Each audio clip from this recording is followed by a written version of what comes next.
Pentakosta ketiga adalah pencurahan Roh Kudus yang dahsyat di zaman ini, melebihi yang terjadi di Azusa Street. Pentakosta ketiga akan mengakibatkan penuaian jiwa yang terbesar dan yang terakhir sebelum Tuhan Yesus datang kembali.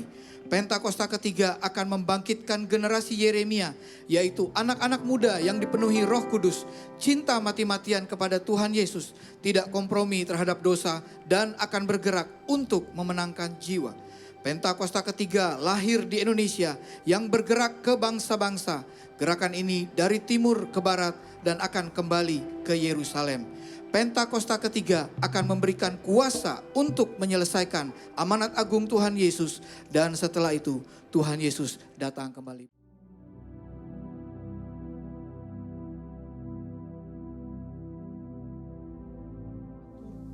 Shalom semuanya.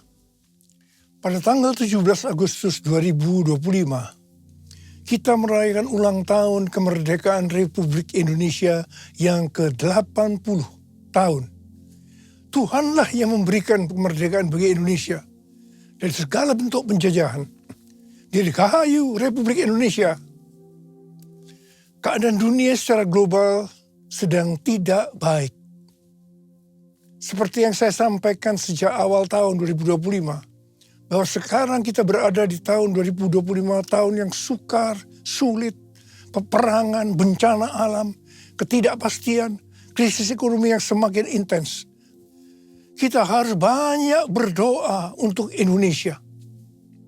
Janji Tuhan dalam 2 Tawarikh 7 ayat 13 dan 14 berkata, "Bila mana aku menutup langit sehingga tidak ada hujan, dan bila mana aku menyuruh belalang memakan habis hasil bumi, dan bila mana aku melepaskan penyakit sampar di antara umatku, dan umatku yang atasnya namaku disebut, merendahkan diri, berdoa dan mencari wajahku, lalu berbalik dari jalan-jalan yang jahat, maka aku akan mendengar dari sorga, dan akan mengampuni dosa mereka, serta memulihkan negeri mereka."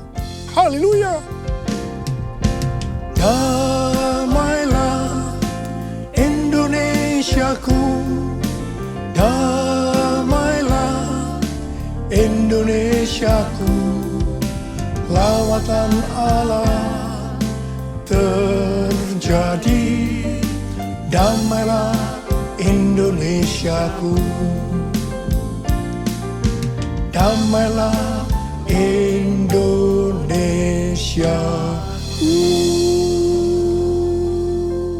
Pada bulan Agustus ini yang merupakan bulan yang bersejarah bagi bangsa Indonesia, Tuhan juga mengingatkan kepada kita yang percaya bahwa kita sudah dimerdekakan dari penjajahan hukum dosa dan hukum maut. 2 Korintus 3 ayat 17 berkata, "Sebab Tuhan adalah roh, dan di mana ada roh Tuhan, di situ ada kemerdekaan." Haleluya! 1 Korintus 3 ayat 16 berkata, "Tidak tahukah kamu bahwa kamu sekalian adalah bait Allah dan bahwa roh Allah tinggal di dalam kamu?" 1 Korintus 6 ayat 19 dan 20 berkata, "Atau tidak tahukah kamu bahwa tubuh kamu semua adalah bait Roh Kudus yang tinggal di dalam kamu, roh yang kamu peroleh dari Allah, dan bahwa kamu bukan milik kamu sendiri, sebab kamu telah dibeli dan harganya telah lunas dibayar. Karena itu muliakanlah Allah dengan tubuhmu." Kita adalah bait Allah atau bait Roh Kudus. Karena itu kita sudah dimerdekakan dari hukum dosa dan hukum maut. Karena kita adalah bait Allah atau bait Roh Kudus, maka tubuh ini bukan milik kita sendiri. Kita telah dibeli dan harganya telah lunas dibayar. Karena itu muliakanlah Allah dengan tubuhmu. Kita dibeli dari tangan iblis dengan darah Tuhan Yesus. Ya, sebelum kita percaya kepada Tuhan Yesus, kita di bawah kekuasaan iblis. Setelah kita menjadi orang percaya, kita adalah milik Tuhan Yesus. Karena itu kita harus memuliakan Allah dengan tubuh kita. Galatia 5 ayat 13 berkata, "Saudara-saudara, memang kamu telah dipanggil untuk merdeka. Namun janganlah mempergunakan kemerdekaan itu sebagai kesempatan untuk hidup dalam dosa. Melainkan layanilah seorang akan yang lain dengan kasih. 1 Petrus 2 ayat 16 berkata, hiduplah sebagai orang merdeka dan jangan menyalahgunakan kemerdekaan itu untuk menyelubungi kejahatan-kejahatan. Melainkan hiduplah sebagai hamba Allah. Ayat ini mengingatkan agar kita hidup sebagai hamba Allah. Yaitu hidup jujur, tidak berpura-pura. Kita sudah dimerdekakan. Kita yang sudah dimerdekakan, jangan hidup dalam dosa lagi. Kita harus saling mengasihi satu dengan yang lainnya. Roma 6 ayat 22 berkata, namun sekarang setelah kamu dimerdekakan dari dosa dan setelah kamu menjadi hamba Allah, kamu beroleh buah yang membawa kamu kepada pengudusan dan sebagai kesudahannya ialah hidup yang kekal. Setelah kita dimerdekakan dari dosa, setelah kita menjadi hamba Tuhan, kita harus berbuah yang membawa kita kepada pengudusan dan terus-menerus dikuduskan. Sehingga menjadi serupa dengan gambarnya. Dan akhirnya kita mendapatkan hidup kekal selama-lamanya. Katakan amin. Dalam Yohanes 8 ayat 31 dikatakan, jikalau kamu tetap dalam firman-Ku, kamu benar-benar murid-Ku. Sebagai orang yang sudah dimerdekakan, kita harus tetap memelihara kehidupan kita agar tetap sebagai orang yang merdeka. Karena itu kita harus hidup sesuai dengan firman-Nya. Kerjakanlah keselamatanmu dengan takut dan gentar, yaitu dengan cara hidup sesuai dengan firman Tuhan. Kalau kita hidup sesuai dengan firman-Nya, maka kita akan mengetahui kebenaran. Dan kebenaran itu yang akan memerdekakan kita. Firman-Mu pelita bagi kakiku, terang bagi jalanku. Firman-Mu pelita bagi kakiku, terang bagi jalanku. Waktu ku bimbang dan hilang jalanku, tetaplah Kau di sisiku. Dan takkan ku takut asal Kau di dekatku, besertaku selamanya.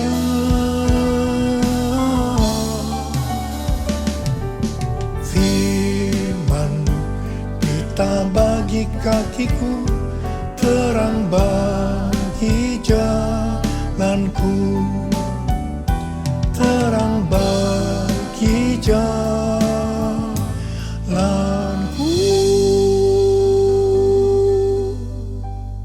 Kita sebagai bait Allah atau bait Roh Kudus harus hidup dipimpin oleh Roh Kudus, bukan hidup menurut daging. Roma 8 ayat 13 berkata, sebab jika kamu hidup menurut daging, kamu akan mati. Namun jika oleh Roh kamu mematikan perbuatan-perbuatan tubuhmu, kamu akan hidup. Galatia 5 ayat 19 sampai dengan 21 berkata, perbuatan daging telah nyata, yaitu percabulan, kecemaran, hawa nafsu, penyembahan berhala, sihir, perseteruan, perselisihan, iri hati, kemarahan, kepentingan diri sendiri, percekcokan, perpecahan, kedengkian, bermabuk-mabukan, pesta pora, dan sebagainya. Terhadap semuanya itu kuperingatkan kamu, seperti yang telah kulakukan dahulu, bahwa siapa saja yang melakukan hal-hal demikian tidak akan mendapat bagian dalam kerajaan Allah. Barang siapa milik Kristus Yesus, ia telah menyalibkan daging dengan segala hawa nafsu dan keinginannya. Jikalau kita hidup oleh Roh, baiklah kita hidup juga dipimpin oleh Roh. Sehingga akan menghasilkan buah Roh. Seperti yang terdapat dalam Galatia 5 ayat 22 dan 23. Buah Roh ialah kasih, sukacita, damai sejahtera, kesabaran, kemurahan, kebaikan, kesetiaan, kelemah lembutan, penguasaan diri. Tidak ada hukum yang menentang hal-hal ini. Ini adalah karakter Tuhan Yesus. Kita harus menjadi serupa dengan gambarnya. Artinya harus menjadi muridnya. Saudara, goal kita sebagai orang percaya adalah menjadi serupa dengan gambarnya. Artinya kita menjadi muridnya. Tugas utama kita sebagai murid Tuhan Yesus adalah menjadikan semua bangsa menjadi murid. Artinya tugas utama kita tanpa melihat profesi kita adalah menyelesaikan amanat agung. Pilih aku Tuhan, utuslah aku, sampai generasiku diselamatkan. Pilih aku Tuhan, utuslah aku, sampai generasiku diselamatkan. Sampai generasiku diselamatkan. Sampai generasiku diselamatkan. Bulan yang lalu kita berbicara tentang target penyelesaian amanat agung tahun 2033. Tuhan akan menuntun kita melalui kuasa Roh Kudus. Kita akan dituntun Tuhan melalui tiang awan dan tiang api. Pada tahun-tahun yang terakhir, kita dituntun yang pertama, everyone di Amsterdam tahun 2023.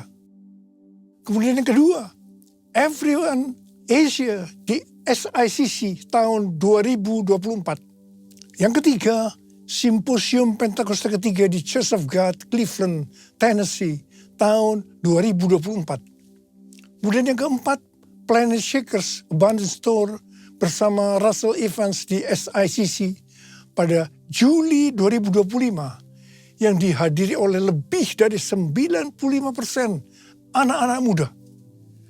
Pada hari Jumat tanggal 4 Juli 2025, ketika saya membuka acara Planet Shakers Abundance Store, saya mendengar teriakan cucu-cucu, "Opa, opa, opa." Itu sangat berkesan sekali bagi saya. Saya merasakan Tuhan sedang berbicara kepada saya. Kamu harus membawa cucu-cucu ini untuk masuk tahun 2033 menyelesaikan amanat agung. Pada tanggal 8 Juli hari Selasa, salah satu gembala kita mendapat penglihatan yang disampaikan kepada saya. Bahwa dia melihat ribuan anak muda dengan pakaian prajurit yang lengkap siap berperang. Menunduk ke bawah menunggu perintah dari saya. Prajurit-prajurit muda tersebut menunggu perintah siap berperang. Dia melihat juga begitu lama mereka menunggu perintah. Karena mereka sudah siap berperang. Ketika saya diberitahu tentang penglihatan ini, saya doakan. Tiba-tiba saya diingatkan nubuatan Pastor Russell Evans di acara Planet Shakers yang lalu. Dia berkata begini, saya di sini untuk mendeklarasikan, untuk memperkatakan bahwa Pentakosta ketiga ada di sini. Ada di sini. Gerakan Tuhan yang terbesar akan dinyatakan melalui kehidupanmu. Kehidupanmu. Kehidupanmu. Saudara, Pastor Russell Evans datang dengan doa, pujian, dan penyembahan bersama-sama dalam unity siang dan malam. Ini adalah restorasi Pondok Daud. Pentakosta ketiga sedang dicurahkan. Dan gerakan Tuhan yang terbesar akan dinyatakan melalui kehidupanmu. Kehidupanmu, cara hidupmu. Ini adalah jawabannya. Jadikan aku bait suci-Mu yang kudus dan yang tiada bercela. Jadikan aku mesbah doa-Mu bagi keselamatan bangsaku, bagi keselamatan bangsaku, bagi keselamatan bangsaku. Sebenarnya nubuatan Pastor Rasul Evans itu sesuai dengan yang terdapat dalam Kisah Para Rasul. Jadi untuk menyelesaikan amanat agung tidak bisa dengan kekuatan sendiri, tetapi harus dengan kuasa Roh Kudus. Pesan terakhir dari Tuhan Yesus sebelum naik ke sorga dalam Kisah Para Rasul 1 ayat 8. Tetapi kamu akan menerima kuasa kalau Roh Kudus turun ke atas kamu. Dan kamu akan menjadi saksiku di Yerusalem dan di seluruh Yudea dan Samaria dan sampai ke ujung bumi. Setelah itu Tuhan Yesus naik ke sorga. Apa yang dilakukan oleh murid-muridnya? Mereka pergi ke Yerusalem dan tinggal di kamar loteng. Apa yang mereka lakukan? Mereka semua bertekun dengan sehati dalam doa bersama-sama. Artinya mereka berdoa, memuji, menyembah Tuhan dalam unity siang dan malam. Ini adalah prinsip restorasi Pondok Daud. Ini adalah prinsip menara doa. Jadi dalam menantikan pencurahan Roh Kudus yang disebutkan Pentakosta pertama, para murid melakukan ini.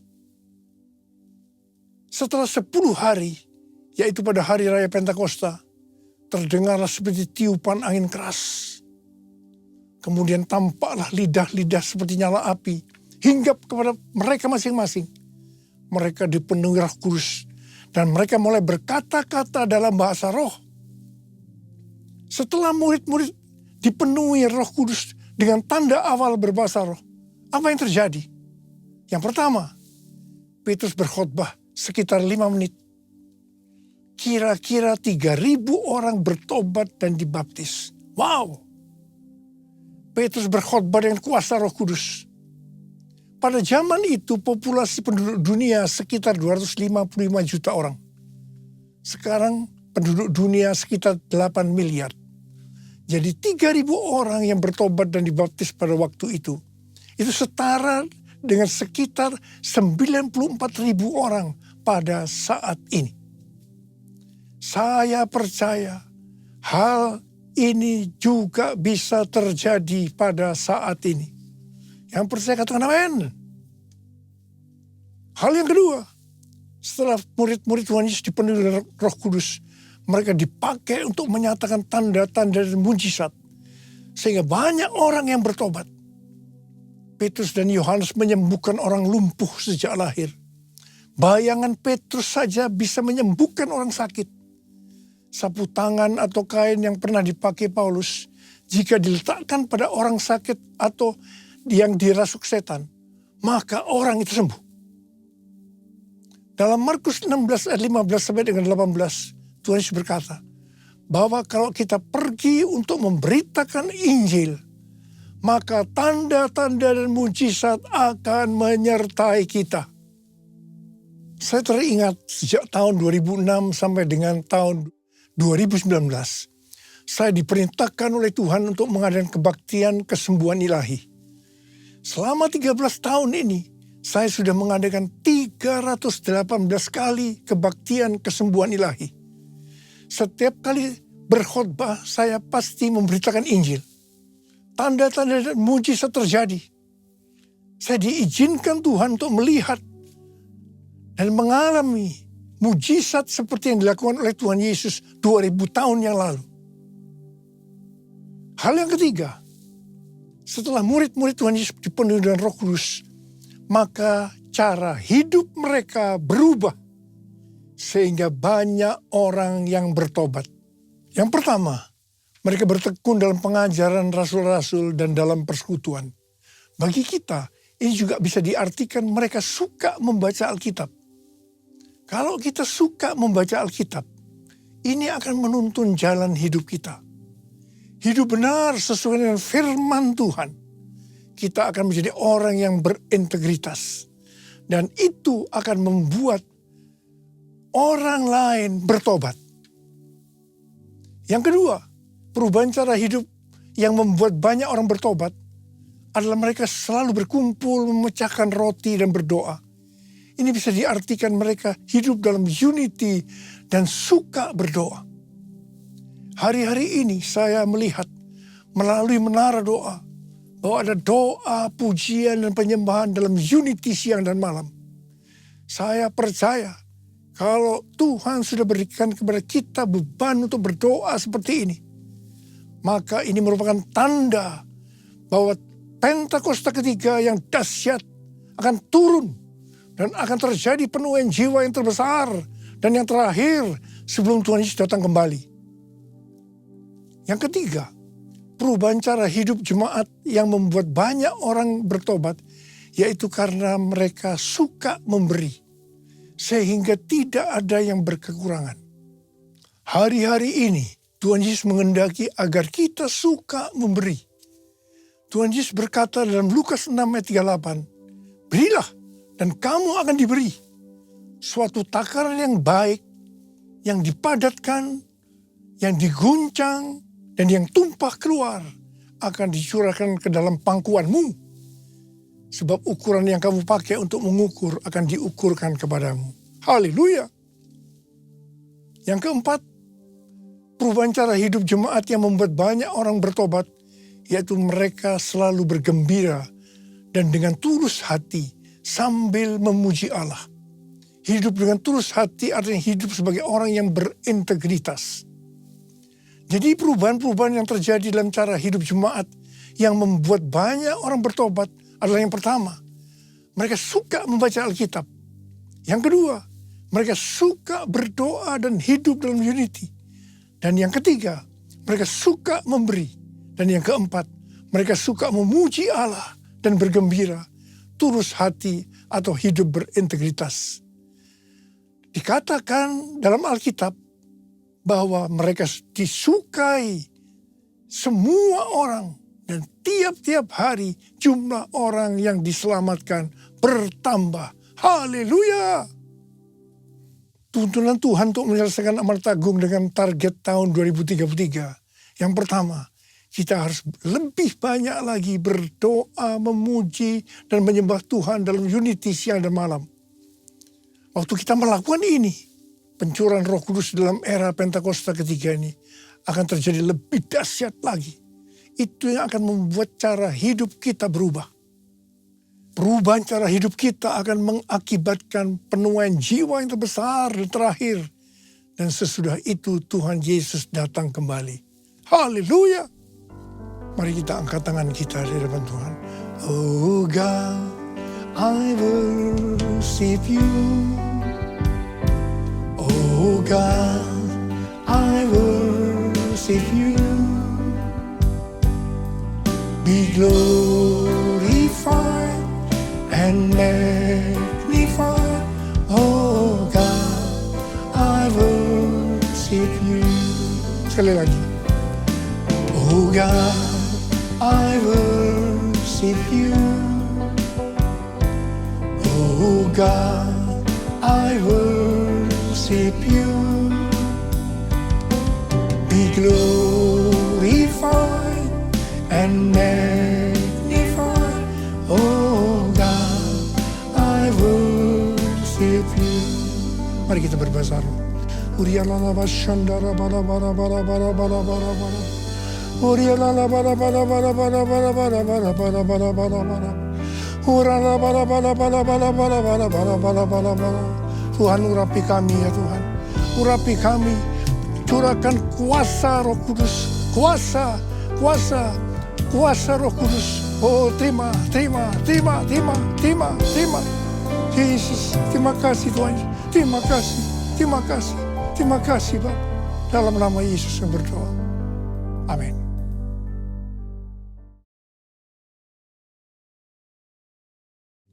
kita akan masuk dalam perjamuan kudus. Kita akan mengingat ayat ini. Sebab setiap kali kamu makan roti ini dan minum cawan ini, kamu memberitakan kematian Tuhan sampai Ia datang. Perjamuan kudus adalah perjamuan Tuhan Yesus sendiri. Setiap kali kita masuk dalam perjamuan kudus, Tuhan Yesus selalu berkata, biarlah ini menjadi peringatan akan aku. Biarlah ini menjadi peringatan akan aku. Karena itu mari, tundukkan kepala. Arahkan hati kita kepada kebaikan Tuhan. Bapa, Engkau baik. Siapakah kami ini Tuhan sebelum kami mengenal Engkau? Kami orang berdosa, upah dosa adalah mati Tuhan. Tapi Engkau yang tidak berdosa telah dijadikan dosa oleh karena kami. Engkau harus turun dari sorga mulia, mati ganti kami dengan penderitaan yang luar biasa. Sungguh kalau kami pikirkan betapa baiknya Engkau ya Aba. Engkau jadikan kami sebagai anak-anak-Mu. Engkau tuntun, Engkau bela, Engkau lindungi, Engkau hajar juga kalau kami salah ya Tuhan. Itu Engkau ya Aba. Terima kasih, terima kasih, terima kasih buat semuanya. Tuhan akan memberkati kita melalui perjamuan kudus. Tapi Tuhan mau agar kita makan dan minum dengan cara yang benar. Oleh karena itu mari masing-masing introspeksi. Lihat keadaan dirimu masing-masing. Jangan menyimpan dosa. Kalau ada dosa yang Tuhan ingatkan langsung minta ampun. Ampuni Tuhan saya, ampuni saya Tuhan, katakan. Bapa, Engkau melihat anak-anak-Mu yang sedang minta ampun pada Tuhan. Kasihani mereka Tuhan, ampuni. Layakkan kami untuk masuk dalam perjamuan kudus. Kami akan masuk dalam perjamuan kudus dengan hati yang penuh ucapan syukur. Dalam nama Yesus, amin. Mari. Angkat roti di tangan kanan kita tinggi-tinggi. Sebab apa yang telah kuteruskan kepadamu telah aku terima dari Tuhan. Yaitu bahwa Tuhan Yesus pada malam waktu ia diserahkan mengambil roti. Dan sesudah itu ia mengucap syukur atasnya. Ia memecah-mecahkannya dan berkata, inilah tubuhku yang diserahkan bagi kamu. Perbuatlah ini menjadi peringatan akan aku. Saya dikasih Tuhan, bukankah roti yang kita pecah-pecahkan ini adalah persekutuan kita dengan tubuh Kristus. Mari kita makan dalam nama Yesus.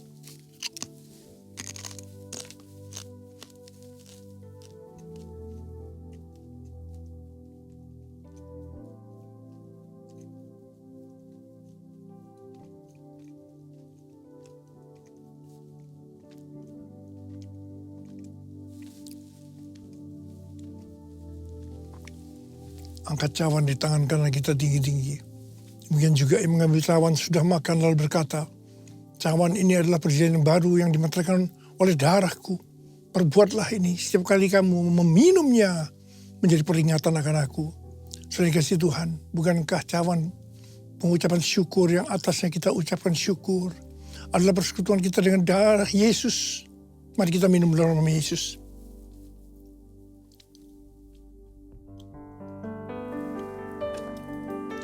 Ucapkan syukur dan terima kasih dengan suara.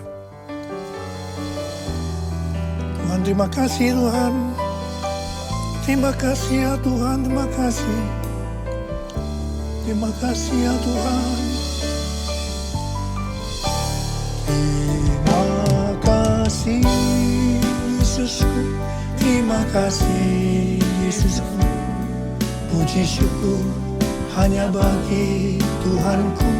Terima kasih Yesusku. Terima kasih Yesusku. Puji syukur hanya bagi Tuhanku. Terima kasih Yesusku. Terima kasih Yesusku. Puji syukur hanya bagi Tuhanku. Terima kasih Yesusku. Terima kasih Yesusku. Puji syukur hanya bagi Tuhanku. Puji syukur hanya bagi Tuhanku. Puji syukur hanya bagi Tuhanku.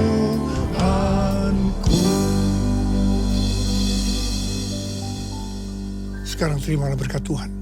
Kasih karunia yang berlimpah-limpah daripada Allah Bapa dalam Anak yang tunggal Yesus Kristus. persekutuan yang manis dengan Roh Kudus menyertai kita semua mulai hari ini sampai Tuhan Yesus datang menjemput kita di awan-awan dan bahkan sampai selama-lamanya. Yang percaya bersama-sama katakan amin.